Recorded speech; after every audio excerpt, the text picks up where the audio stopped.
The 21st of the month of Adar is the Yehretziet of Rebbe Elimelech of Lizhensk. And in my family, we like to celebrate the memory of tzaddikim, as it says, Zecher tzaddik lebracha, that one should remember a tzaddik for blessing. And the Mefarshim say that when you remember a tzaddik when you remember a tzaddik, you recall their memories. You're actually giving a blessing to the neshama of that righteous person. So when we were at the table and we were discussing with my kids about Rebbe Elimelech of Lizhensk, one of the great Talmidim of the Maggid of Mezrich, we spoke about the really fun story about when Rebbe Elimelech of Lizhensk and Rebbe Zusha were traveling. They would put themselves into exiles, oftentimes to find lost Yidden. And one of the times that they were traveling, for one reason or another, I don't believe we know the reason why, they ended up in prison, in a holding cell.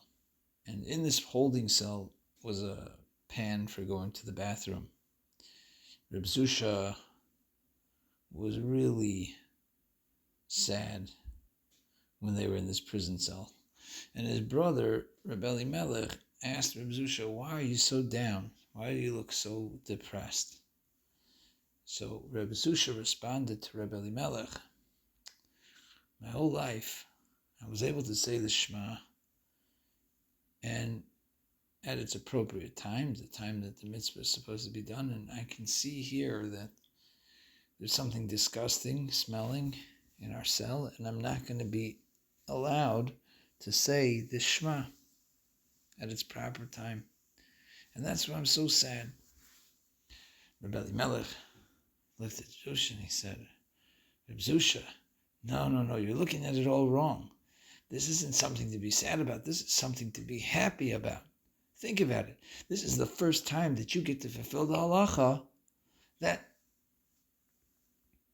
you're not supposed to say the Shema. You're supposed to serve Hashem by not saying the Shema because you are forced to be in a place with a smell that makes it that you're not supposed to say the Shema.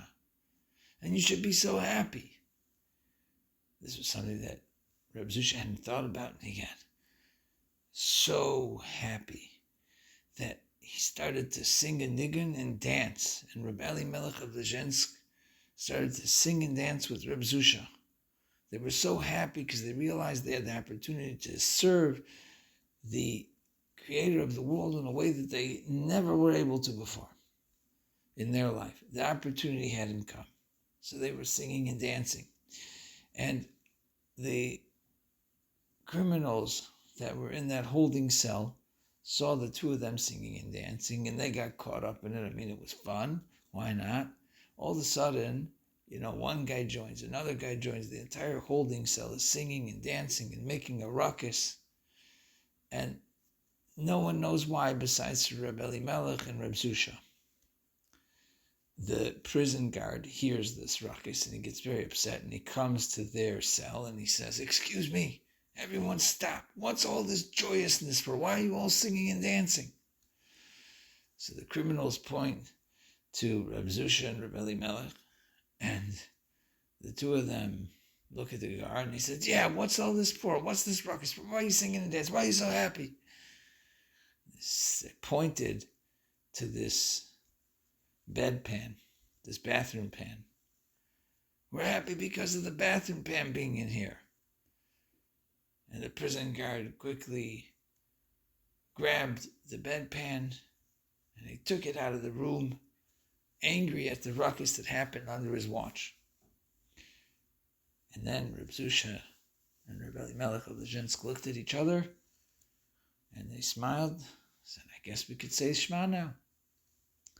So that was a story that I told my children together with my wife. My wife and I told my children the Yehretzeit of Rebbe Elimelech of Lizhensk.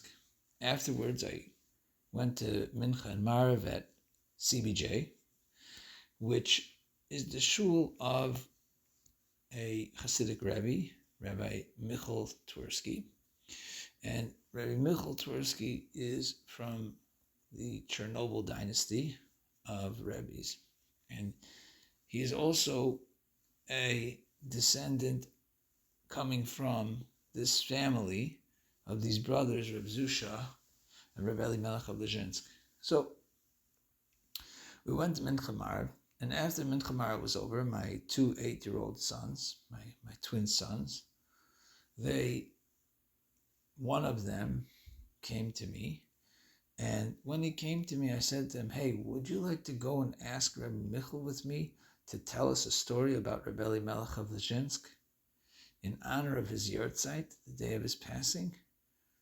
So my son Moshe said, yeah, for sure. So I said, why don't you go ask your brother if he wants to also? So he went to his brother Nachum, and eventually they came back and they both said to me, yeah, we want to do it. So we went to Rabbi Michel Twerski's office, and we looked at him, and he smiled at us, and we said, now, Rabbi Michel, I said it on behalf of the three of us, I said, the three of us would love to hear from you in honor of the Yehretzeit of Rebbe Elimelech of Lizhensk, a story about him. Especially because you're one of his descendants. You're from his bloodline. So Rebbe Michel smiled and he said, well, actually, I'm not from the bloodline of Rebbe Elimelech, but I am from his brother, Reb Zusha. I am a Ben Achar Ben. I am a direct descendant of Reb Zusha. Which means that Reb Zusha is his great, I don't know how many great-grandfathers. And Rebbe Elimelech, I guess, would be like something more like a great uncle. More greats than that, perhaps. He passed away somewhere around 200 years ago. Okay, so I said, oh, I didn't know. He said, I'm going to think of a story. So whenever my children have a question for Rebbe Michel, which we've had many in the past, like, for example, why did Hashem decide to create the world? Did anything come before Hashem? Different kinds of questions like that my kids come up with, and we like to go and ask him. And whenever we ask him a question, he thinks about his answer. It's not just this quick and immediate response you see he's thinking about. He's thinking, perhaps he has an answer immediately, but he's thinking, what's the right answer for now? At least that's the way that I perceive it. So he sits and he thinks, and then he looks up and he says, I'm thinking of a few, but they're longer stories, and that's not right for now. Okay. I think I said back, that's okay, it could be long if you want it to. So he continued to think, and then he eventually said, I have a good story for you. And this was a story that I personally have never heard before. He said that there was a debate between Reb Elimelech and his brother Zusha, Reb Zusha. And we don't know who said which idea, but nevertheless, either Reb Elimelech said to Reb Zusha or Reb Zusha said to Reb Elimelech that I believe that the better avoda, the better way to serve Hashem, is to begin by contemplating the smallness of the human being, the smallness of myself, and from there realize the greatness of Hashem.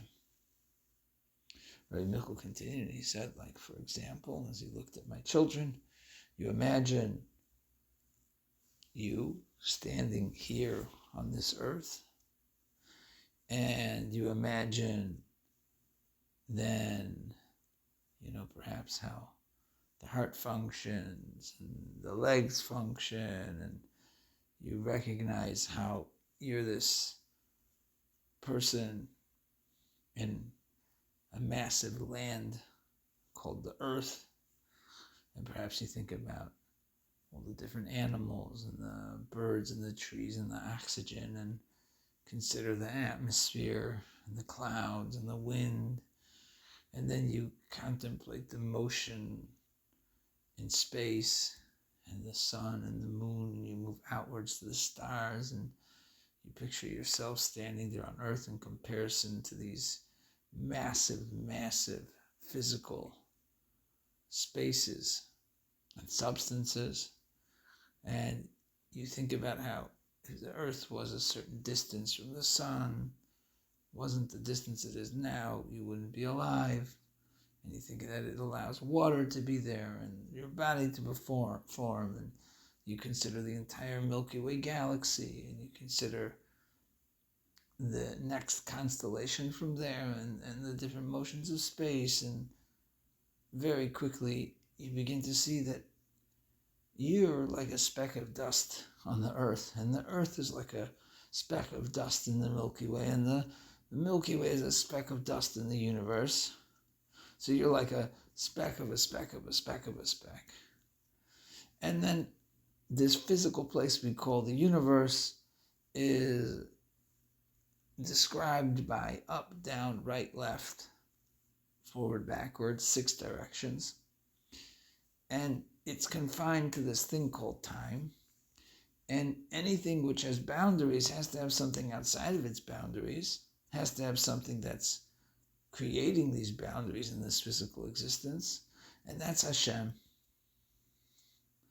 And Hashem is not limited by time and space at all. He's the one that creates it. He's not limited to it. So if you consider the physical space to be massive, and you think about how tiny you are, and then you think about how Hashem is putting it all existence in order for you to be there. So this contemplation from little me to the greatness of Hashem, one of the brothers felt was the better way to serve Hashem in thought and in feeling, in contemplation. The other brother responded, I think that it's better actually to start from the greatness of Hashem, and then from the greatness of Hashem realize the smallness of myself. So this is a totally different contemplation. You're starting from the truth of existence, which is the truth of existence, which is beyond time and space, like we said before, but this is for more like from Hashem's perspective, from the infinite's perspective. So if you start from what's beyond time and space, and then you move into the universe, and you go from the universe into the farthest reaches of the galaxies and the billions and billions of stars and their incredible energy and the motions of space, into the Milky Way galaxy, and the Milky Way galaxy into the sun, the moon, and the earth, and then you continue to zoom into the land, and you eventually find yourself standing there on earth. So when you contemplate from this direction, you're really contemplating from the idea of something coming from nothing. Really, it's the nothing that creates the something versus the something that you can realize the nothing. And I'm expounding a little bit upon the words that he said to my children for my own sake, because it's something that I've been contemplating the whole day. And, so you go from the great to the small. And they give different feelings. And they had this debate, and they wanted to come up with a conclusion which was better.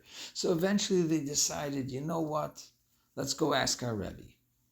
So they went to their Rebbe Elimelech of Lizhensk. So they went to their Rebbe, the Maggid of Mizrach. So Rebbe Zusha and Rebbe Elimelech, the brothers, they went to their Rebbe, the Maggid of Mizrach, who was one of the students of the Baal Shem Tov. He was the successor as the leader from the Baal Shem. And they asked him, they said, okay, we were having this whole discussion, we can't come to a conclusion. Is it greater to start from the smallest of a person to the greatness of Hashem, or from the greatness of Hashem to the smallness of a person? So the Maggid of Mizrach responded to them, I believe Elu ve'elu divrei Elikim Chaim. These are the words of the living God. This is a phrase that's said in Torah to represent the fact that both ways are correct. Both perspectives are correct. And I think you could add to that they're different times, one may be more fitting than the other and vice versa. But the Maggid of Mizrich continued after he said that both of these are the words of the living God, that these are both correct perspectives, correct approaches, correct avodas. So then he continued and he said, but in my opinion, starting from the smallness of man to the greatness of God is a better approach. And that was the story. So before I go any further, it was just incredible, like the amount of gratitude that I had for our situation, that my children could go and ask a descendant of the Chassidic Rebbe that we're learning such an incredible story about. It was so special, and I'm so appreciative that he took up the time to tell this, not only to my kids, but also to me. So we kind of stood there for a little bit, and he actually went a little bit more over the different meditations, much shorter than the way that I did it, because this is also for me to think about it and meditate on it. And I said to Rebbe Michel, but I really thought that the Maggid of Mezrich was going to say from the greatness of Hashem to the smallness of a person, because that's kind of like starting from the truth of reality. That the truth of reality is Ein Od Milvado, there's nothing other than him. And then move to the smallness. So why, Rebbe Michel, do you think it's the opposite way? Why do you think the Maggid of Mezrich said the opposite way? So Rebbe Michel at first said, I'm not sure. But he thought about it a little bit longer, and he said, perhaps the reason is because starting from the smallness of man is starting from a place that you can relate to, that you can know about. So start from where you know and then expand from it. Perhaps that's the reason. Anyways, this was a story that I had never heard before.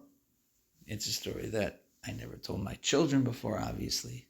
And it was so neat. It was such a special moment on the Yehretziet of Rebbe Elimelech of Lizhensk to hear a new story about him from a direct descendant of his brother, Rebbe Zusha, and specifically a story that was a conversation between Rebbe Zusha, Rebbe Elimelech of Lizhensk, and the Maggid of Mezrich. I hope you all enjoy.